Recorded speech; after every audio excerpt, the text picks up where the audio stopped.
and the public by stealing a lumber truck and circling about the community. He's been staying in the same general area, and he's been seen waving to people on the sidewalk. Incredibly, many pedestrians are not only enjoying the show, they're actually encouraging the performance. Traffic jam ahead. One car is trying to back up as the truck heads across the median now. A cruiser rushes forward with guns aimed at the semi's rear tires.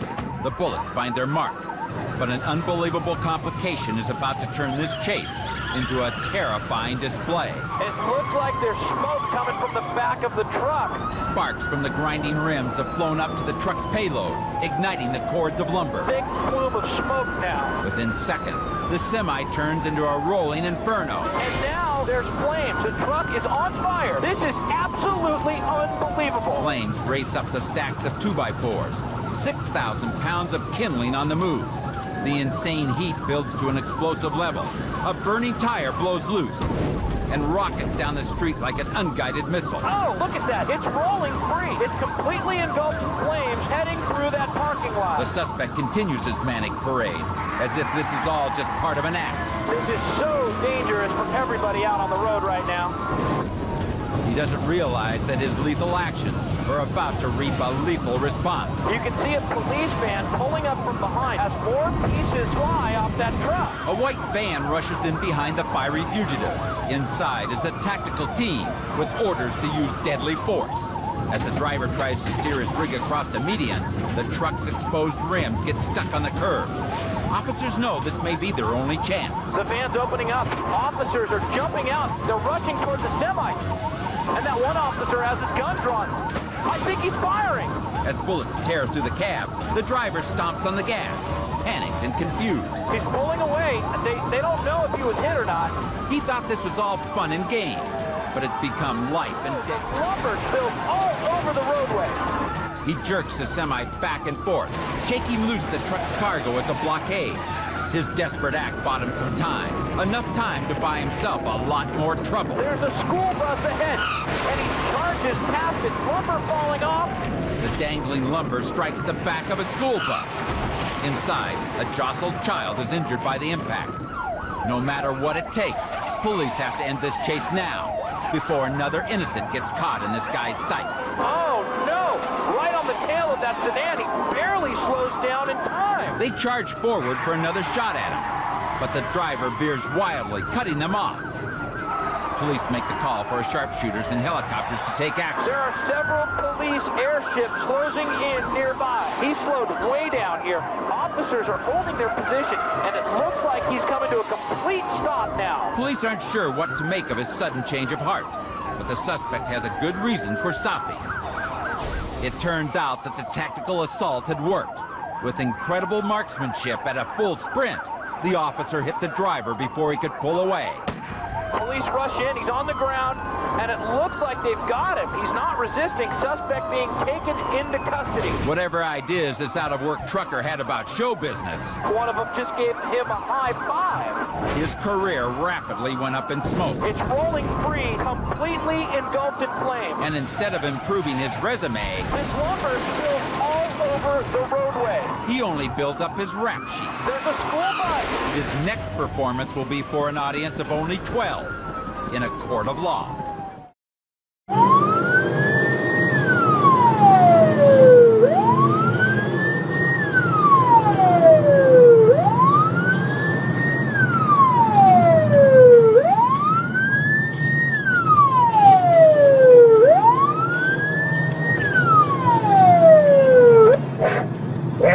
Водитель, останавливайся направо, на обочину, прижимаемся.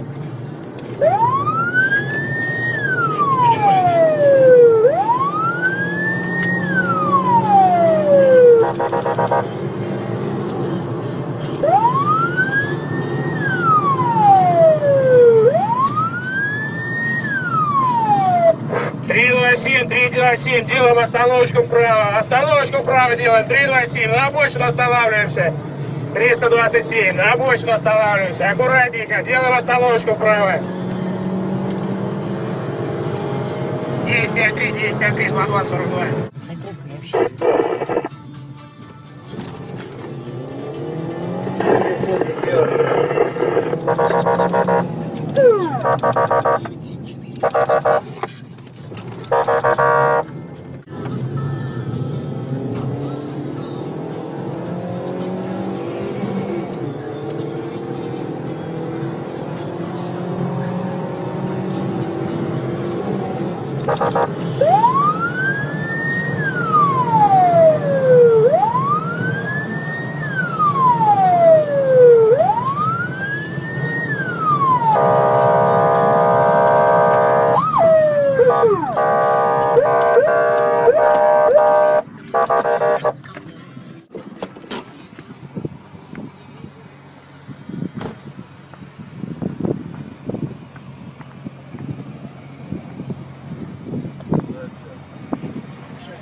Я не слышал, музыка играла.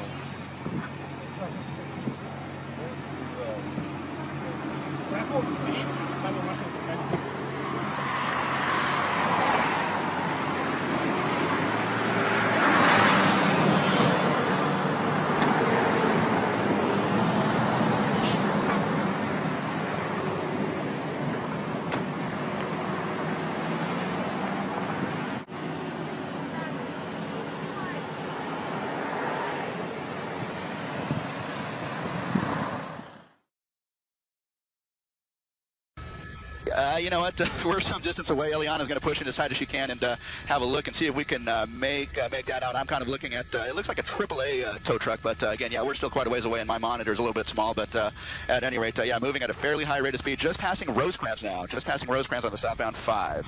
You know, we know that these high-speed pursuits are so dangerous anyway, whether they're on the highway, whether they're on surface streets, but when you have a flatbed tow truck, I mean, you're dealing with, you know, a lot of weight there, and then in terms of reaction time, you know, it can take a long time for between when you put the brakes on and when you come to a complete stop, and that's something that the police, who aren't really following too close behind, probably trying to keep in mind as they're following this truck. Well, we can make out on the door in the back of the cab the initials JD, so it could be something like you know, JD Towing Service, or you know, but it's definitely a private vehicle. We also see vehicles like this, you know, used by cities and counties. And Mark, it looks like there seems to be a problem there with the hood. It's kind of bouncing up and down there. Yeah. Glenn, it looks like the hood latch is actually undone on that left side, and it's kind of, the airflow coming through is kind of lifting that hood a little bit. We'll see what happens as this woman keeps going down the freeway here. Hopefully that doesn't create some problems if that hood flies up, you know, flies up and over the vehicle there to the officers that are pursuing this person. But yeah, it is. It looks like that hood is coming loose, especially on that left side. Mark, if you can continue to get that, whoa, and we're seeing a little bit of movement right there, a little swaying back and forth on the road there. Also, this shot close up, you can see, not only can you see that hood bouncing up and down, that looks very dangerous, but it almost looked like I could see her arm waving around, like she's kind of bouncing around. Okay, we're seeing definitely some movement back and forth. Yeah, she's driving erratically here, kind of in and out of lanes here. Now she's off onto the right shoulder. There goes the hood, and she has come to a quick stop here. She has come to a sudden stop on the right shoulder. We'll try and get a location here for you, but okay, is she in fact going to stop? Or she's crawling out, and it's out still of the door of this moving tow truck. Okay. Okay, so she is out of the truck. The truck is still moving. It's off to the right shoulder there, but okay, let's hope that truck stops. In the meantime, the police officers are out of the vehicle. They're chasing her down the freeway, and it looks like the truck has stopped, fortunately. But again, she is foot bailed, and there she is. Okay, she is being taken into custody off on the right shoulder there, right on the guardrail. Wow. And it looks like she is putting up a bit of a fight there, but yeah, she is being taken down, and hopefully this will come to an end here shortly. Wow, and you saw it right here on Channel 5. She got out of the window as the tow truck was continuing to move. She came out, it looked like she was wearing no shoes, looked like almost she could have been in her underwear, tried to get out there and managed to get out onto the ground as the tow truck was still moving, and then it was a foot chase from there. Didn't get very far at all. You had all these officers coming from in front of her and behind. She didn't get very far at all. I tell you, that was pretty brazen, the fact that, you know, once that hood popped up, you know, she pulled over, the vehicle is actually still moving. And she's jumping out, instead of opening the door, she jumps out the window, dressed as she was, barefooted, running up the ramp of the freeway. And as you said, she's been taken into custody. She's down on the ground. She's been handcuffed, and she is surrounded by officers, and they're picking her up, and they're going to put her in the back of a vehicle, and she is on her way to the pokey. That she is. And Mark, we appreciate you staying on top of this. How many units do you see out there right now? You know what? I'd have to say about well, at least a dozen police cars have the freeway completely stopped. They're southbound on the 5 freeway, and yeah, there are quite a few responders here, and yeah, this is gonna be pretty interesting to see as they put her in the car there. There's the tow truck coming into your frame there. Thank goodness that stopped on the right shoulder and didn't continue rolling. I mean, the weight of that vehicle just could have kept that thing going right through the fence there. But yeah, fortunately they have got that thing stopped, and there she is being taken to a waiting LAPD vehicle here. You know, if you look at her body language, she's still being defiant, and it looks like she's still mouthing off to the officers. Yeah, who knows what she's saying, but yeah, she definitely had some words for these officers. Such a fortunate thing that when she got out of that truck, as it continued to move, that it didn't move into oncoming traffic, but moved off onto the shoulder.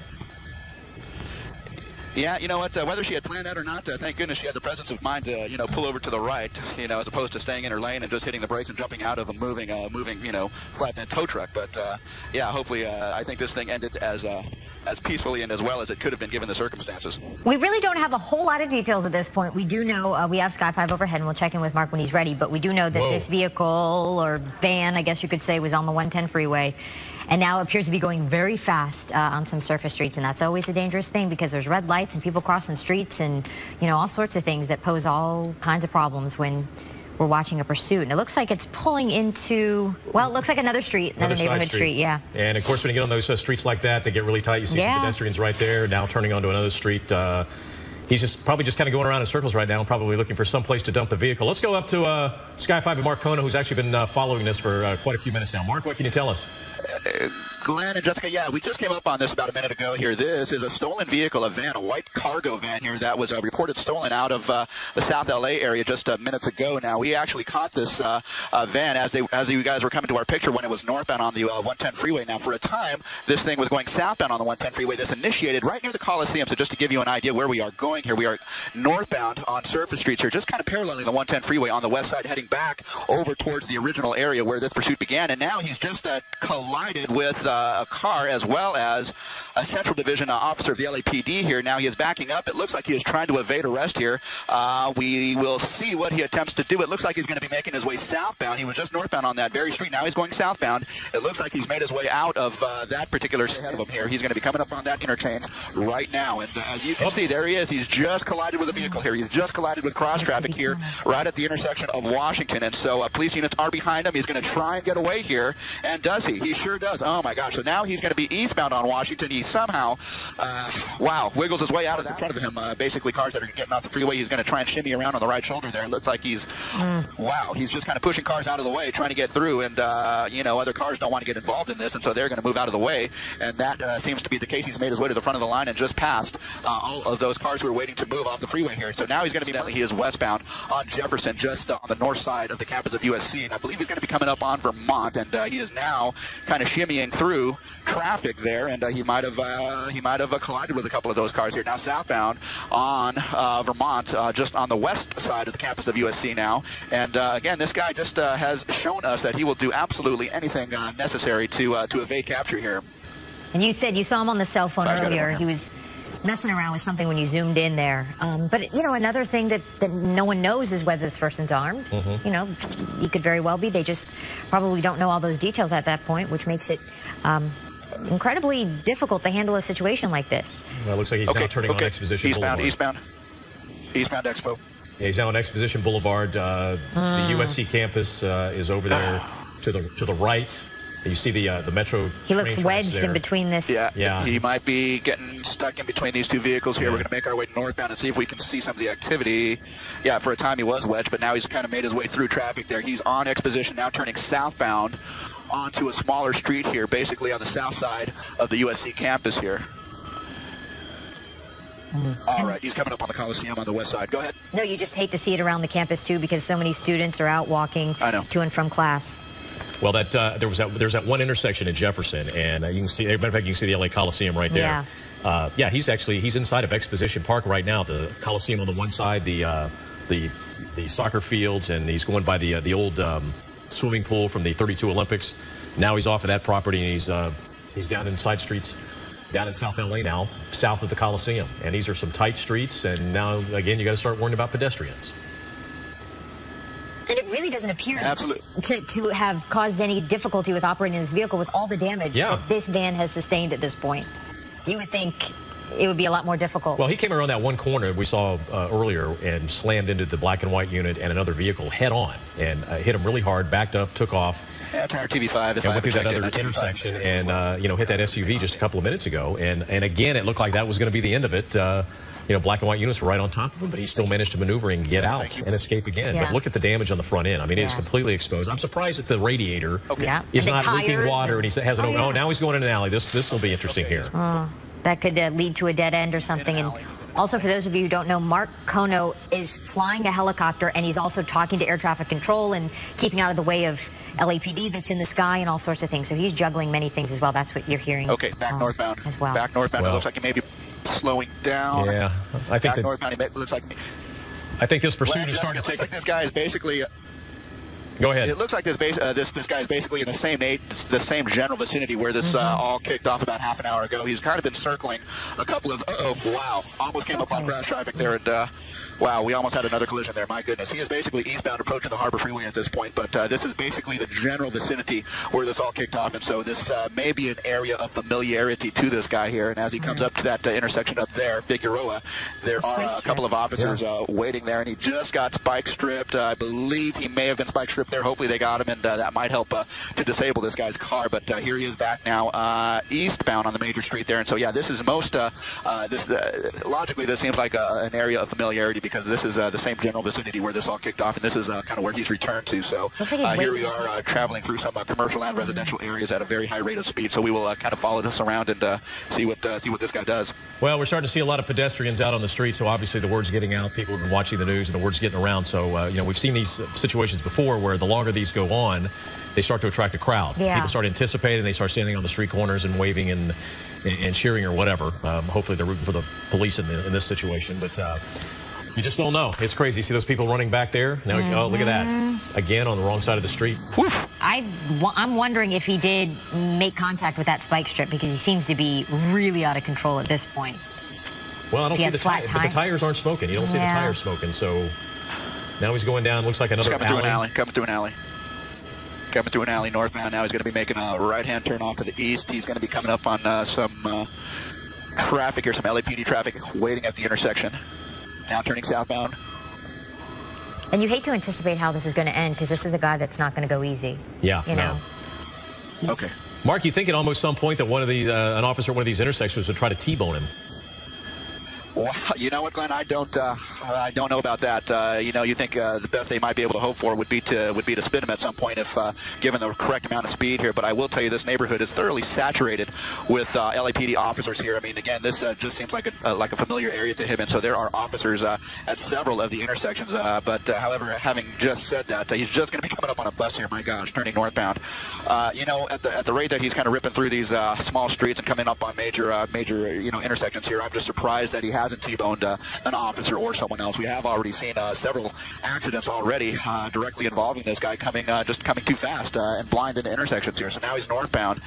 You know, I will say that he's probably traveling a little bit slower than he was at its peak. Maybe that van is showing some signs of wear, or maybe it's slightly disabled. We just don't know at this point. You know, he's going to be making a right turn, and there he is. And he's just trying to make the right turn a little bit too fast, and now he's going to try and get out of this. And so he has been able to do so countless times before. And now here's another time. He is just now he was basically taking that turn too fast, and he couldn't make the turn, and so he just got pinned up against the curb there and the vehicle. But he is able to get out of that one, as we have seen time and time again at this point. So again, he's just kind of making his way, making the round through the neighborhood here, east, west, north, and south through this residential area, just south of the Coliseum by about 3 to 5 blocks at this point. But he's just kind of making his way around.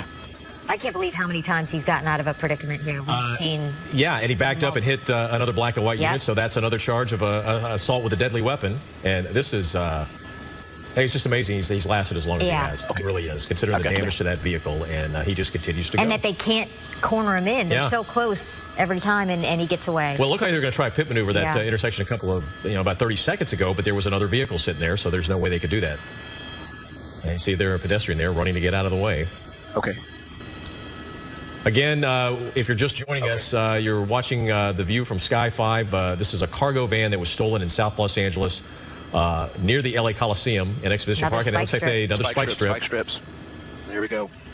Good job. Good job. Great placement on that spike strip. As he was coming around that intersection, they laid down the spike strip, and apparently he ran right over it. So this vehicle does seem to be moving a little bit slower, although having said that, he is trying his very best to get away and evade capture at this point. Here, several officers of the LAPD are stationed around the neighborhood here, and you know, given the fact that they were able to lay down spike strips at that particular intersection, tells us that yeah, he has been kind of making the rounds through that same intersection. So they are not able to predict his moves so much, but they know that he's kind of working his way around this same neighborhood. So by that, they have been able to lay down those spike strips and hopefully do a little bit more damage to the van and hopefully bring this to an end.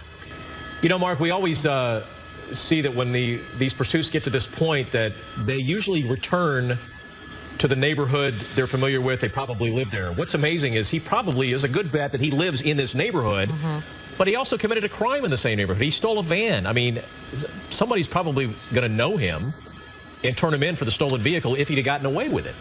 It seems like you would have committed the crime, you'd go to another neighborhood.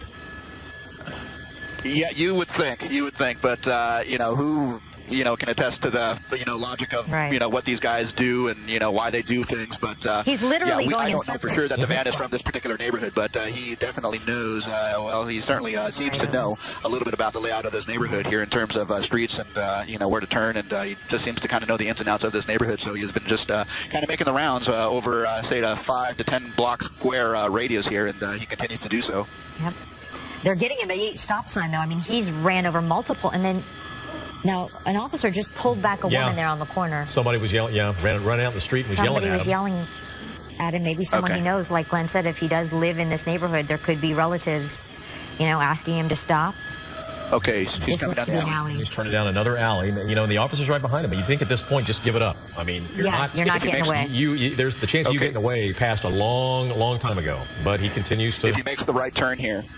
If he makes the right turn, half a block down is where that officer pulled that woman back. So we will see. It looks like this may be an area of familiarity here. He has gone through that intersection now, and that was the intersection that we just saw that officer and that woman just a moment ago here. He has just passed that intersection.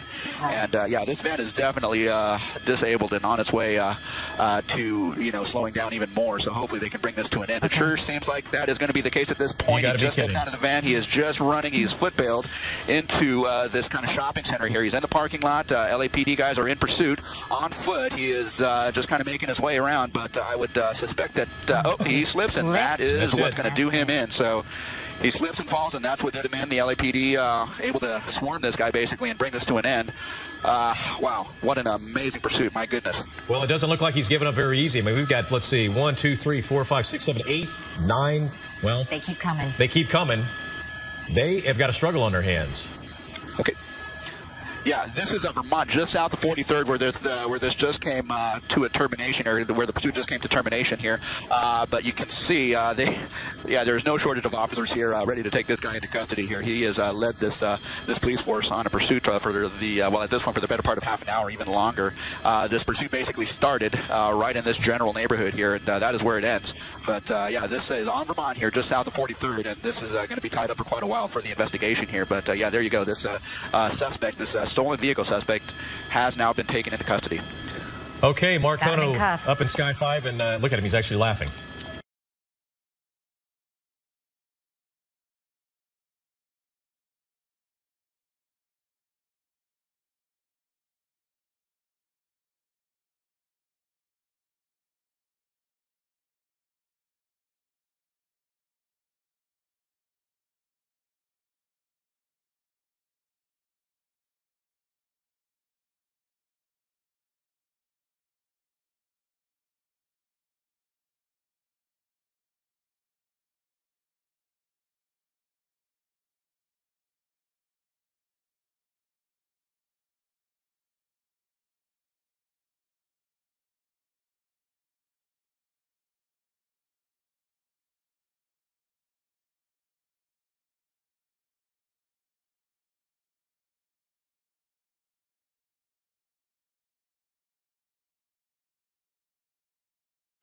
Being tried by police.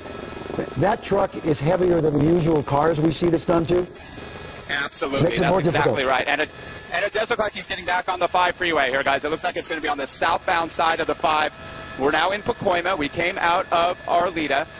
LAPD is following this from the air as well. There's an LAPD airship up southbound side of the 5 freeway, now approaching the 170 in the far right lane. And initially, just prior to us picking up the pursuit, Steve, we did hear that he was traveling at a very high rate of speed and very dangerously on the northbound side of the 5. Why he chose to exit at Terabella and make his way into Arleta and then back onto the 5, we don't know. Sometimes these guys are familiar with these neighborhoods.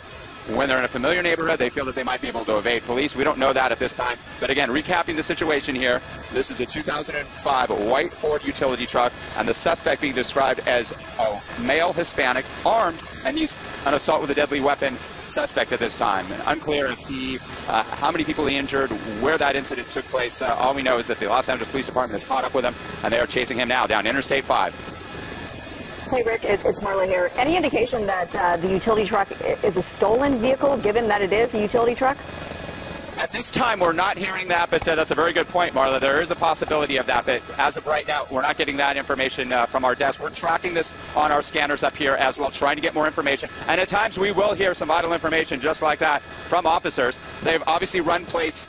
If the plates came back to the suspect, then they know more about it. If it's stolen, they don't know. Again, we don't know exactly how this happened. If there was a situation that assault took place, and then he was able to find his way into this vehicle, that's a possibility as well. Traveling southbound on the 5, that was a split with the 170 in Sun Valley. Continuing on the southbound side of the 5, and he'll be winding his way down Interstate 5, down towards Burbank, Bob Hope Airport here. Now traveling at a higher rate of speed. Looks like he's going about 75, 80 miles an hour on a wide open Interstate 5 here in the valley.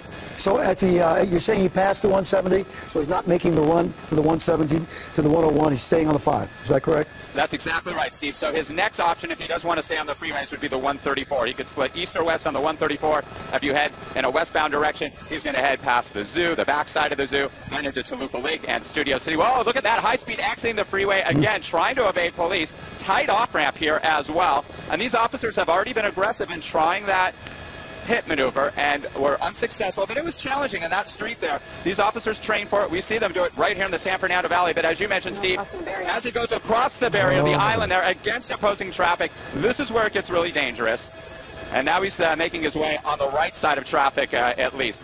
Very dangerous situation here. Once again, a good reminder to everybody, if you happen upon a pursuit like this, you see this going on, do not try to be a hero, do not try to intervene. Entering the 5 freeway back northbound again, by the way, just stand back. If you hear the lights and siren, stand back, pull off to the side, give the officers all the space that they can use. You know, one of the problems here is that when he goes back on the 5, for instance, nobody on the 5 has a clue as to what's going on. That's exactly right, right here, as you can see. And, well, why not just a little bit for a moment, because I want to show you how many officers are trailing this suspect. 1, 2, 3, 4 patrol cars trailing this utility truck that has now been pursued for a good 35, going on 40 minutes now. Now heading back northbound on the 5. You saw him exit the freeway here in Sun Valley, wrap right back to the north. Again, why he's going back north? Does he want to get back to a neighborhood he's familiar with? We don't know, because we don't know where this guy's coming from. A lot of the times it's just an erratic move to try to evade officers. And it was unsuccessful there. Officers still tracking him on the ground with those patrol units and in the air with an LAPD airship. Making his way northbound on the 5 now. And as you see, we'll widen out a little bit. You're going to see that merge now again with the 5 and the 170 in the north end of Sun Valley. He'll be heading northbound and continuing up back to where he came from, where we picked up the pursuit in Arleta and Pacoima. And, of course, LAPD no stranger to situations like this, especially given the pursuit that they dealt with earlier this week. Just a couple of days ago, Rick, with, you remember, the chase that everyone's talking about still in that.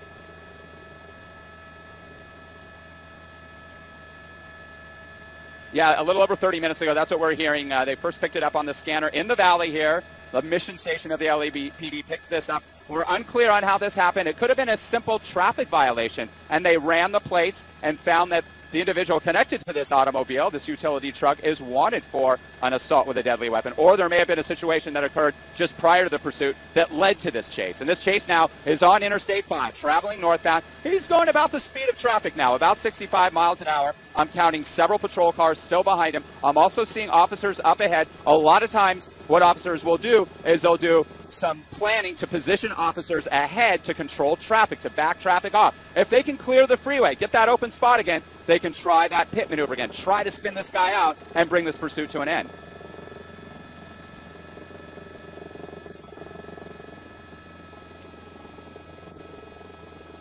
That's exactly right. Laurel Canyon alongside the 5 here, Steve, traveling northbound on the 5. The next freeway will be the 118. So about 2/3 the way up from the 5 and the 170 and the 118 freeway. And yes, he is exiting here, and the exit point here appears to be Van Nuys Boulevard. Exiting at Van Nuys Boulevard here, and we are now right on the border of Arleta and Mission Hills, coming back underneath the 5, so he's heading westbound on Van Nuys Boulevard here, and he's going to be heading back to that same neighborhood where we first picked this pursuit up in Arleta.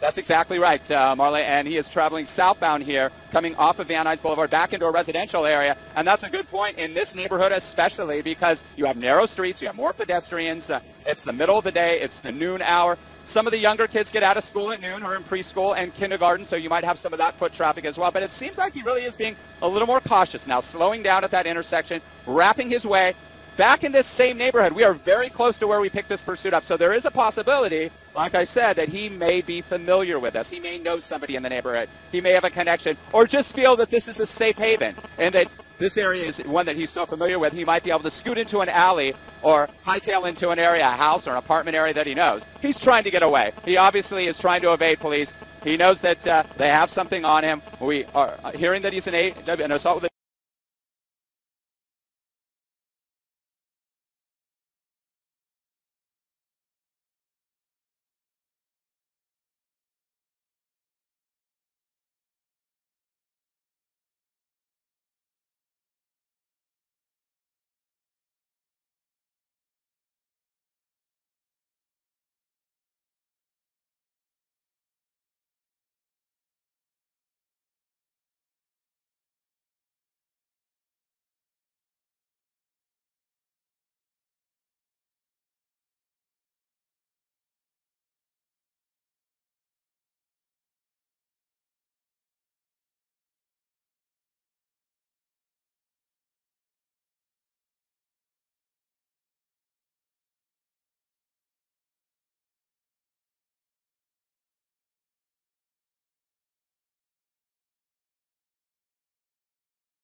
Whites back, and they'll probably use a couple to block off some of the streets that are leading up there and just have to reroute traffic until they get there, but they'll clear up those resources rather quickly.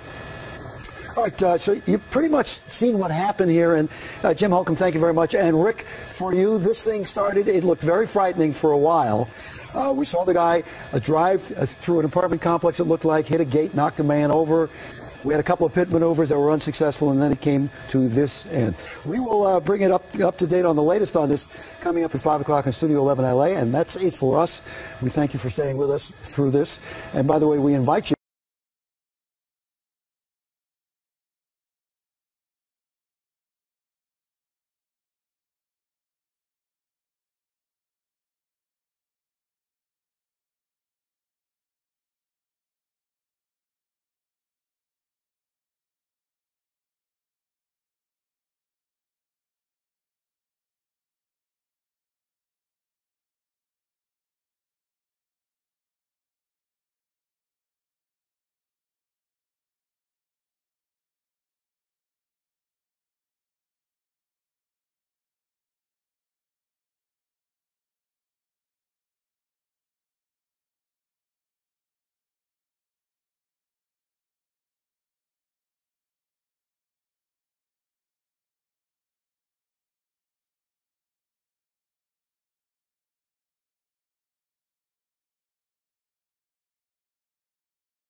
All right, sorry about that, but as you can see, he's going as fast as he possibly can there in the carpool lane. Again, eastbound 91 freeway from the 5 freeway, and he slammed on the brakes there just for a moment, trying to perhaps get those police cars to smash into him. That almost happened, and then really poured on the coals here, and now is taking it up perhaps about 80 to 90 miles an hour as he continues on eastbound, again, 91 freeway.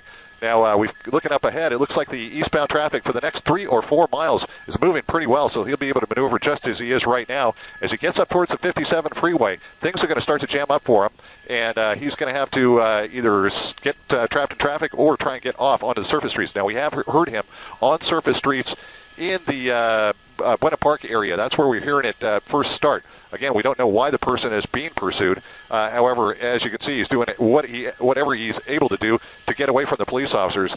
Most notably, right now, weave through traffic and go as quickly as he possibly can. We're going to try and get some of these off-ramps here as we go by them. But again, it appears to be he's going about 90 miles an hour, and perhaps in just a moment we'll get a speed from the officers on the ground and a cross street. Derek, is that Derek, Paul Majors in the studio?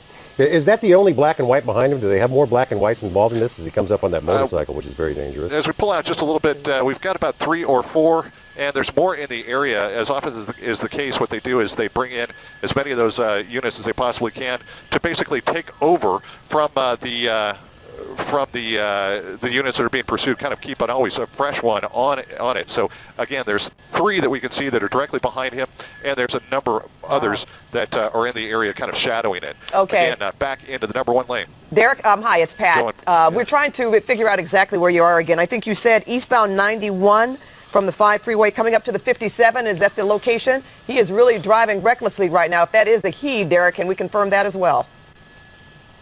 That's right. Looks like he's getting off the freeway here. He's got cross traffic and traffic on the off-ramp. Gil, if you hear it, go ahead and let me know what street this is. He's going to be turning southbound from the 91. He's well before, perhaps a mile and a half before the 57, turning back southbound. He's going to be generally going in the direction of the Anaheim Stadium. Look at this. He's going into this gas station, around the corner, and then continuing on.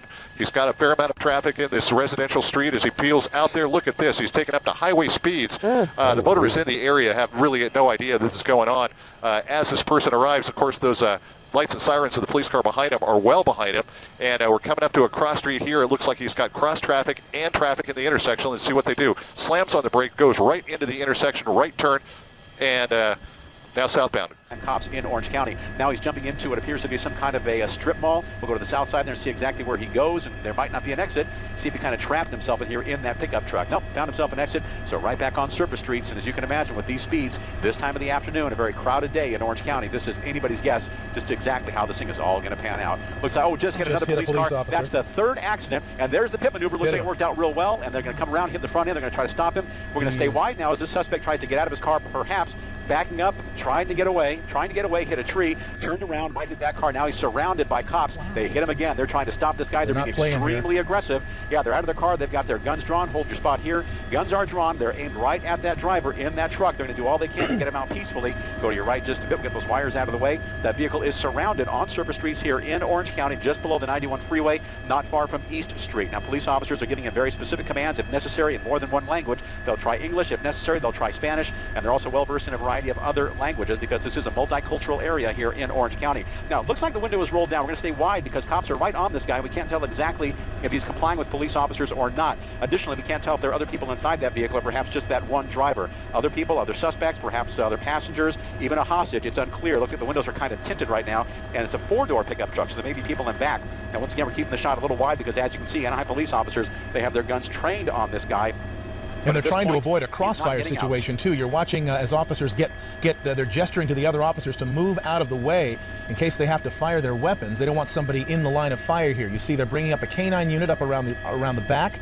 They're going to have to try to get this guy out. He is hemmed in, although it looks as though he could escape from the front if he wanted to, but apparently he's not going to try that. You've got officers now, several of them, with their guns trained on this suspect. He's not getting out. Maybe he can't because you've got the one police car up against the door on the left, and it appears he's jammed in on the right. He may not be able to actually physically open the door and get out. Maybe that's what he's telling them right now. Question is whether if they back up and make it so the door will open, will he just try to take off? Because he certainly, this is the only way they've been able to stop him thus far. Now he's climbing out. Yeah, now he appears to be complying with police officers. He may be trapped in there, Mark, with those cops pressed right up against his pickup truck. But the windows are down. He can get out that way. We're still keeping the shot wide because we don't know if he's going to comply entirely with cops. They're going to get him both hands, bring him down to the ground, take him into handcuffs. We'll push in now. There's the police dog, the K9 unit right on top of him if they need him. And looks as though officers have been able to check the inside of the pickup truck. They don't appear to be too concerned. It doesn't appear as though anyone else is inside. So this short pursuit that began somewhere near Buena Park, Anaheim, and Fullerton has come to